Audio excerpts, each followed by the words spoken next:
Hello everyone.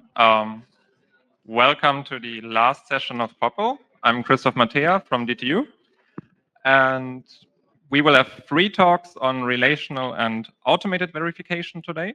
The first one will be given by Ramana on an algebra of alignment for relational verification. So please go ahead. All right, can you all hear me? Okay, thank you for the introduction and thank you all for attending this talk. This work is about an algebraic take to relational verification. Let's jump right in with an example. So say you have 2 programs, C0 and C1, both compute the factorial of n, but in slightly different ways. So in particular, the loop counter I is initialized differently, and the loop swaps the assignments to the result z. Now, if you think about it, these are equivalent, and we're going to express that using the following relational judgment shown in gray. Right? So if you have 2 terminating executions of C0 and C1, and they start off in states with the same value for n, you end up in states with the same value for z. And note that we'll be using primes to refer to values of variables in the second of the 2 states being related. Now, the relational judgments shown here are characterized as equivalence, but in general, relational Hoare triples can capture other properties, for example, refinement, non-interference, monotonicity, and so on. How do we actually go about a proof? Well, one approach is to break things down in terms of functional correctness, so show that both C0 and C1 do indeed compute the factorial of n, and then with this in mind, reason about equivalence. This is nice since it means you can use existing techniques for unary verification, but it's also more work than required, right? The programs here are very similar. The relational post z is equal to z prime is very simple, and we shouldn't have to prove correctness just to show that they're equivalent. In other words, this approach is not compositional, so relating 2 programs does not immediately decompose into relating subprograms.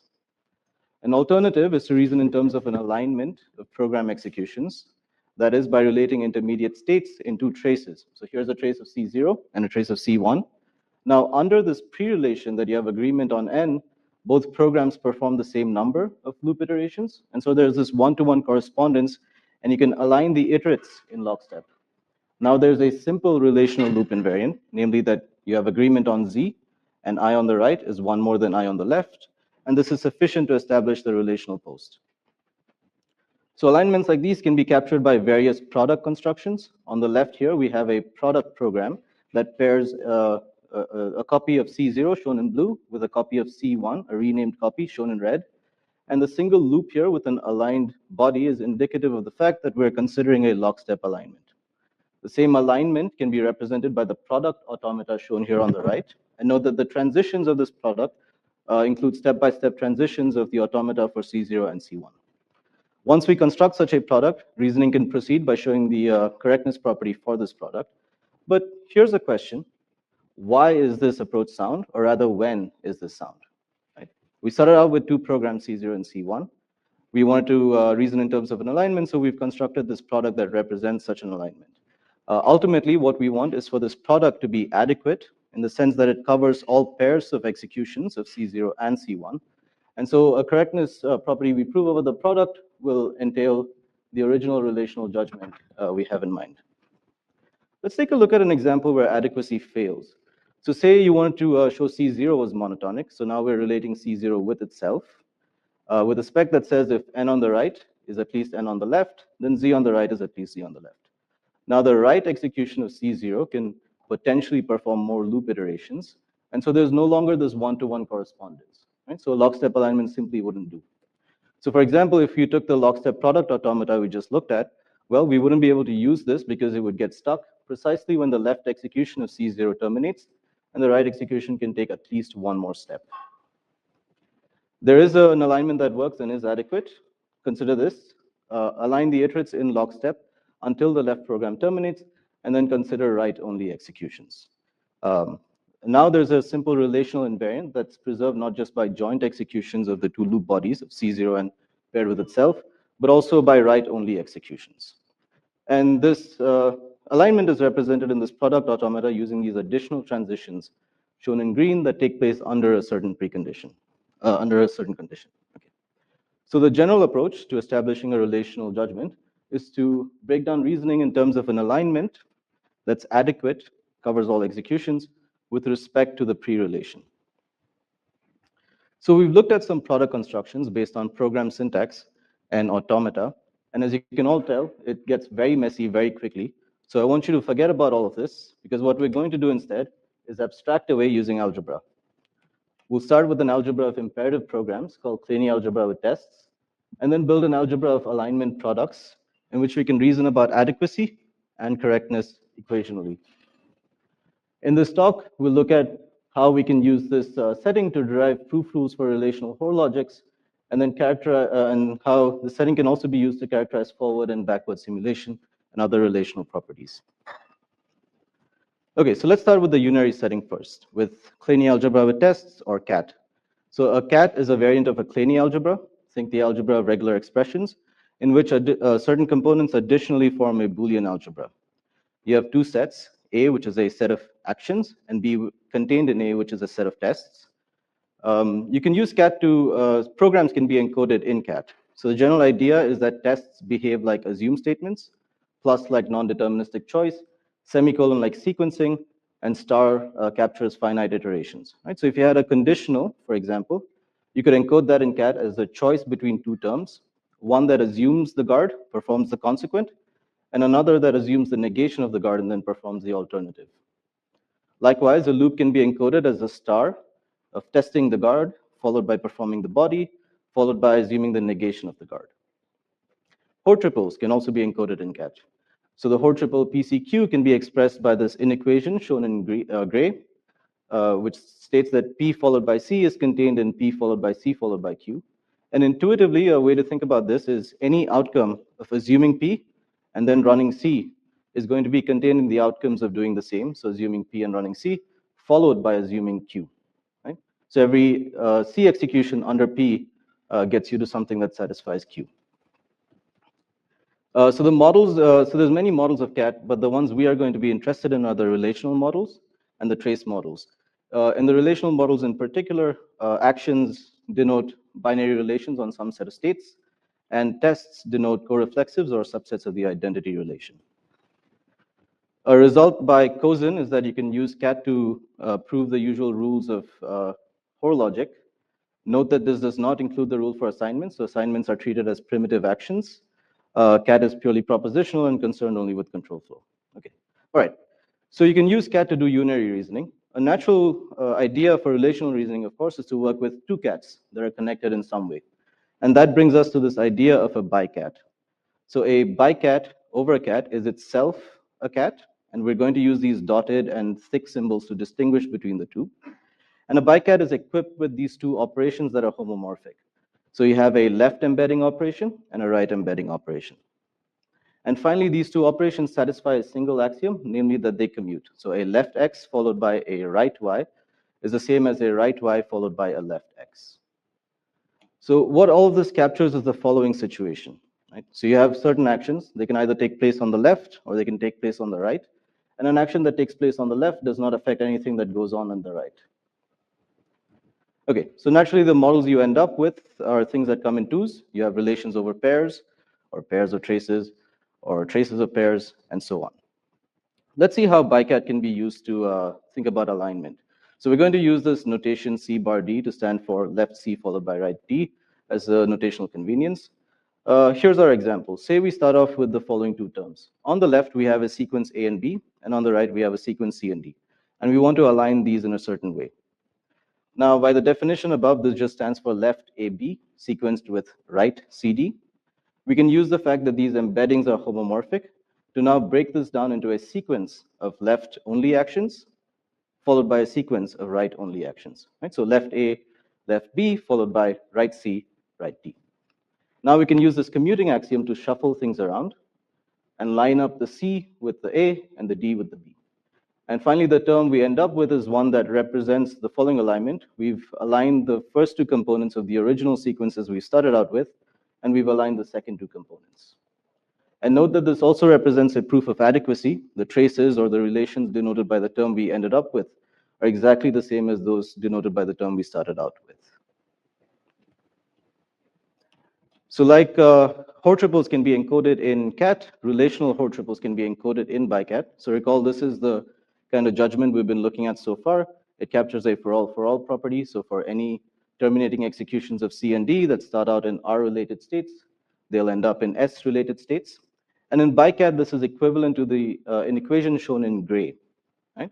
And this is exactly the same as the Hoare triple encoding in CAT. So if you assume R, and then you perform C on the left and D on the right, then any outcome you get is going to be contained in doing the same, followed by assuming S at the end. Note that we have these funny hat symbols here because R is a relation over states, but the BiKAT term CD denotes a relation over pairs of states. So we need to take these co-reflexive lifts. But for the purposes of this talk, you can ignore the hats. They're just there to make sure the slides are precise. Okay, so now this term CD is a sequential alignment, right? It's left C followed by right D. But for relational reasoning, you often want other kinds of alignments. And using such alignments is justified by the following theorem. So say you want to prove C and D satisfy this relational spec R to S. And say you find a BiKAT term B, which under this precondition R covers all executions of C and D. And then say you prove that B is correct, right? So B here represents the alignment product we want to work with. Then the original relational judgment holds. So this theorem captures what it means for a product to be adequate to prove a certain judgment. Let's see how this is exercised by looking at our example again in BiKAT. So recall we had these two programs that computed factorials, and we wanted to show that they're equivalent using a lockstep alignment. So this program C0 is represented by the cat term K0 and C1 by K1. Note that the assignments in these cat terms are just primitive actions, but we're going to notate them in the same way. And to distinguish between tests and actions, we're just enclosing tests in square brackets. The correctness judgment in BiKAT is shown below. You have the pre-relation followed by a sequential alignment of the two programs. And you want to show that that's contained in, well, the same terms, the pre-relation and then the sequential alignment, followed by the post-relation that asserts agreement on Z. Let's look at the left-hand side. Fully expanded out, here's how it looks. We start off using the fact that these embeddings are homomorphic. So to break things down into a sequence of left-only actions and a sequence of right-only actions. And now we can start shuffling things around to align certain points of interest. Right? So in particular, we can align the initializations to I and Z as shown here.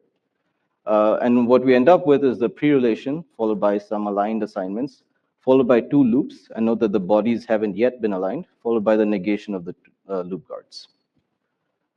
And this second step is important because what we'll do now is introduce a test right before the loop, which is meant to be our relational invariant. Right? And this test P just asserts certain agreements on I, Z, and N. Okay? And we introduce this test by relying on certain hypotheses, right? Assignments and all of these terms are primitives, so we rely on certain hypotheses about these primitives. For instance, the two assignments to Z do not affect the value of N, so the test N is equal to N prime is preserved after these assignments. Okay, so now that we have P right before the loop, we can use general BiKAT lemmas to construct adequate alignments. So in particular, lockstep align the loop bodies. So here's our test, and we had the two loops. Now this test implies that both loops perform the same number of iterations, and so we can align their bodies in lockstep, right? So namely, bring everything under one big star. At this point, we can use standard cat lemmas to reason about invariance. So we can show that P indeed is an invariant of this aligned lockstep aligned loop. And then finally, once we've established that P is invariant, we can use simple consequences of Boolean algebra to show that this implies Z is equal to Z prime holds at the end. Okay, so that was a lot of detail, but to quickly summarize, here's what happened. We started out with a sequential alignment of the original programs. And then we showed that that's equal to some other BiKAT term B, which represents a lockstep alignment under this pre-relation that you have agreement on N. And then we showed that B is correct. Right? So by the adequacy theorem we just looked at, this implies the relational property holds for the original two programs. We can be a bit more general, of course, and derive proof rules for relational Hoare logics. So here's one example, a rule for reasoning about conditionals. So if you want to reason about two conditionals, and you know that the guards agree, then it suffices to relate the then branches and then separately and the else branches separately. And to show that this rule is sound in BiKAT, well, we start off by assuming the appropriate encodings of the premises and then derive the appropriate encoding for the conclusion. A proof sketch is shown here, but the details aren't important. All I want to impress is that this follows quite simply with just equational reasoning. All right. Okay. So far we've looked at for all interpretation of these relational Hoare triples, right, where you universally quantify over program executions. But that's not what you want when you want to reason about non-deterministic programs or properties like refinement. In such cases, you want to existentially quantify over certain executions. So here's an example judgment that does so. C and D satisfy a forward simulation spec R to S if for any execution of C and R-related pre-states, there exists an execution of D such that you end up in S-related post-states. Likewise, you can, here's another similar judgment, backward simulation, which just swaps the order in which you quantify over pre and post states. Now, unlike with the for all case, there isn't a single equation in BiKAT that characterizes for all exists properties. What we have instead is a technique based on finding witnesses for this existential that's shown to be sound and complete. Right? So C and D satisfy a forward simulation spec RNS just when you can find a BiKAT witness term W, such that W is correct in the usual for all sense. It over approximates C and it under approximates D. And note that to formalize this idea of over and under approximation, you need to work in a cat that's equipped with a top element. Okay, let's take a look at an example of this. So say you have two programs D0 and D1. D0 starts off by a non-deterministic assignment to X, so havoc X or X gets any, and then sets Z to X. And then D1 does the same for Y, but then sets Z to Y plus 1. Now, these programs satisfy a forward simulation spec. So for any execution of D0, there exists an execution of D1 such that at the end, the values of Z agree. And we can prove this in BiKAT by constructing the following witness, where we align the first two non-deterministic assignments to X and Y, and we align the assignments to Z. And then additionally, we introduce this test in the middle that serves to determine certain choices made by the right program, by D1, right? So for example, this, for instance, this test says that X minus 1 on the left must be the same as Y on the right. And with this witness in mind, it's easy to show that it's for all correct in the usual sense. It under approximates D1, the right program. And to show that it over approximates D0, the left program, you need to rely on certain hypotheses that say that this test denotes a left total relation, but which it does. Okay. And we can be a bit more general again and derive proof rules for all exists logic. So here's a rule for sequencing to relate two sequences, relate the first two components and the second two components. And then here's a rule for loops where the loop on the right is, so where in this situation, whenever the loop on the right can perform an iteration, the loop on the left can also perform an iteration. And if you want to relate those such loops, then it suffices to consider just joint executions of the loop bodies and also just left-only executions. So executions of the left loop body. All right. So we've looked at BiKAT, and we've seen how you can reason about for all properties and for all exists properties in BiKAT. Some of this work has been formalized in Coq, and the artifact is available with the paper. If you're interested, the paper contains a lot more details. So there's discussion with related work where we take a look at alignments in literature and show that most of them can be all of them can be expressed in BiKAT. Additionally, we show that the equational theory of BiKAT turns out to be undecidable. There's some discussion on backward simulation, proof rules for backward simulation, and connections with incorrectness logic. And we explore other quantifier alternations. So instead of just doing for all and for all exists, you could do exists, and exists for all. And instead of just reasoning about two-run properties that BiKAT is equipped to reason about, you can reason about three-run properties. So you're relating three programs using this idea of a tricat. In terms of future work, we're very interested in automation. So can this representation, can BiKAT help in finding alignments? And we still don't have and in terms of open problems, we yet don't have a good story for completeness. That's the talk. Thank you all for your time. Happy to take any questions. Thanks a lot for your talk. Are there any questions? Yes. Yes, please.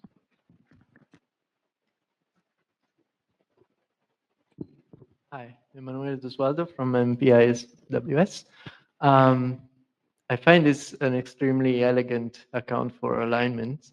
Can you comment on whether you have additional proof principles with respect to relational Hoare logic? There are versions that also give you the alignments, right? Can compute the alignments. Do you discover new principles through this? Yeah, that's a very good question. So I think what we show is that whatever principles are out there, we can express them in this sort of algebraic way with regards to synchronous rules and asynchronous rules or whatever they've been called. But we don't, there's no real new sort of principle that we discover in this technique. I think I've heard of some recent work, I think by you and some others in UPSLA, where you discover new principles.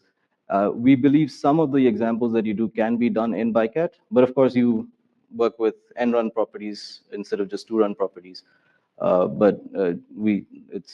That's left to future work. And if I can, a second question, can you comment on what you mean by completeness? Right, so CAT is complete with respect to relational models. So any thing that's true and can be expressed in CAT, expressed as CAT terms can be proved using the axioms of CAT. We don't have a similar story for BiKAT. We tried adapting the existing proof for CAT, but weren't able to succeed in showing completeness. So whatever is whatever that's true in sort of the relational models or whatever model you're interested in, whatever that's true, can you prove it using the axioms of CAT or BiKAT? Yeah. Okay, there was another question over here. Hi, I'm Alejandro Aguirre from Oxford University. This is nice work, thanks for the talk. So there's this this intermediate assertion B that you find in Yes. CAT. It looks very reminiscent from product programs.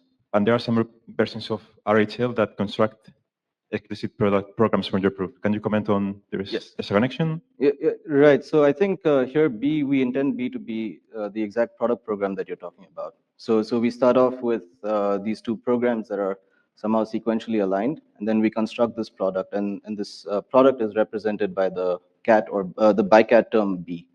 At least that's the intention. Yeah. So B is precisely the product program that you end up with. You construct. Okay. Any further questions?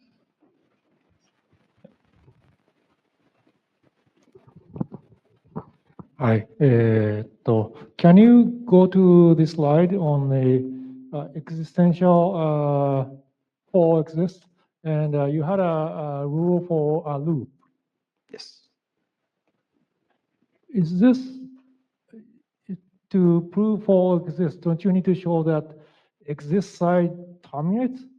Or what kind of forall-exist? Right. In this situation, the exist side sort of always terminates before the for all side. Or basically, the idea is whenever you can perform an iteration on the exist side, you can also perform a matching iteration on the for all side.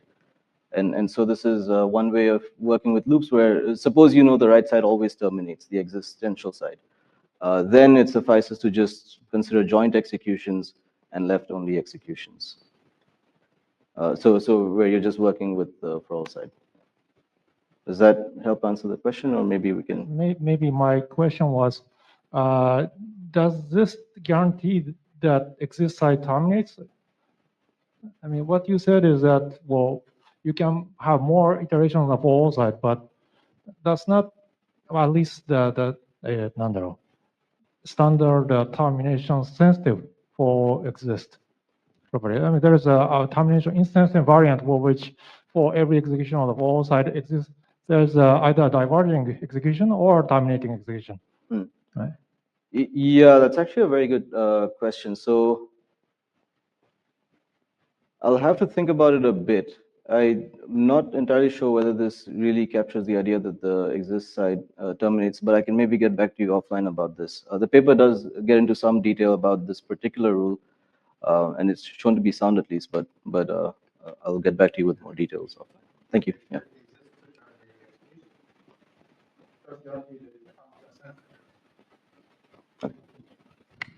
Okay. Let's thank the speaker again. Thank you all.